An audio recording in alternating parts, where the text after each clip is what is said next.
once again, loved ones of the Jefferson 10 leading the conversations on Capitol Hill tonight. These neighbors now working with your lawmakers, hoping that these hearings will prevent other communities from going through what Buffalo did less than 1 month ago. It is very hard to teach my little 9-year-old girl that there's hate in some people, but not everyone, that most people are good. But there are bad people, and I don't know why we're arguing about it. I don't know why we're arguing about ways to stop those bad people. We are not here attacking anyone. There is no hate in our hearts. We never walked into a grocery store hating anyone and bringing an AR-15 to kill them because we just couldn't stand the sight of them. That's not us. Powerful words from the families in Washington today, shortly after the first hearing wrapped up. That hearing focused on the spread of domestic terrorism. The son of Ruth Whitfield and Buffalo's former fire commissioner offering his testimony, calling on lawmakers to find and stop white supremacy. Federal lawmakers from Illinois and Iowa led today's hearing. Other panelists included security and law enforcement experts, a former U.S. attorney, and professors. Senator Dick Durbin says that since 2000, data shows white supremacists are responsible for more homicides in the United States than any other extremist group. This comes as Republican lawmakers are expected to vote no on the Protecting Our Kids Act. The legislation would raise the age to buy certain guns, crack down on ghost guns, and even prevent gun trafficking. 7 News anchor Ed Dranch back on the Hill for us tonight. Good evening, Ed. Hi, Jeff. Good evening to you from the nation's capital. And timing is everything. As you mentioned, that bill is likely to be voted on as no by those Republican lawmakers, but another is expected to be voted on yes by House leaders. But let's talk about today's hearing. This was so much more. Today was about how this shooting in Buffalo happened. It was about the ideology that motivated the suspect and who else was responsible here. Though he pulled the trigger, others loaded the gun. Testifying in front of the Senate Judiciary Committee, Garnell Whitfield told members of Congress to call it like it is.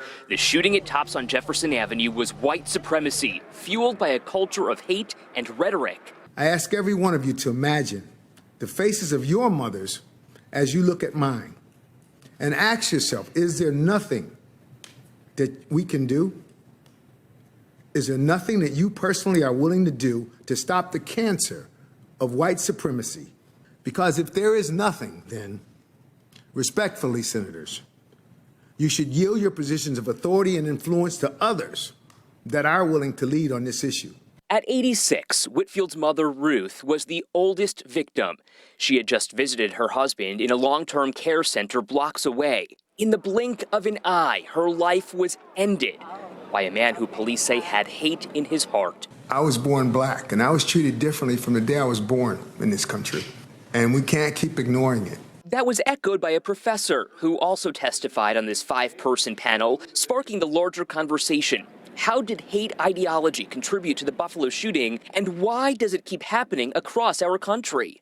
By the time the perpetrator has acted, too many are already dead. Are we willing to tolerate these dangerous ideas? Are we going to accept this as a country or not? Families are not willing to accept that, pushing congressional leaders to act. I am asking the Senate for their support, not only for me and my family, but for all the families who are affected by mass shooters. For the first time, we heard from Aaron Salter's widow, also in the gallery, wiping tears from her eyes. I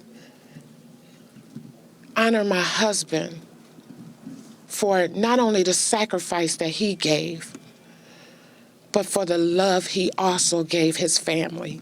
Pam Pritchett is Pearl Young's daughter, in the hearing room as well, now fueled by Whitfield's testimony. The blood that seeped out brittled my mother's hair, and I touched hair that wasn't the same anymore.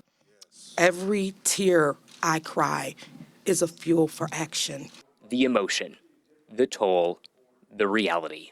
We're here to carry your legacy forward. Zanetta Everhart was also here today. Her son Zaire was shot in the shoulder while he was working at Tops. She believes he was helping Ruth Whitfield. He survived. Also happening here tomorrow, another hearing centered around addressing gun violence to prevent more mass shootings in the future. Zanetta Everhart will sit down with the first panel alongside a doctor, parents, and a fourth grader who survived the elementary school shooting in Uvalde, Texas. A second panel will include Buffalo Police Commissioner Joe Gramaglia. Bottom line here today, Senator Schumer, the majority leader, wrapped up by saying, quote, "When racism is left to fester, it grows. We don't want thoughts and prayers, we want votes, action to help stop this bigotry." And that bipartisan panel of senators is still meeting, hopefully to come to a deal by the end of this week. As of now, though, no deal has been reached on gun control. Reporting live in the nation's capital tonight, Ed Dranch, 7 News. Powerful, emotional conversations there, Ed. I'm glad you're there to cover it for us this week.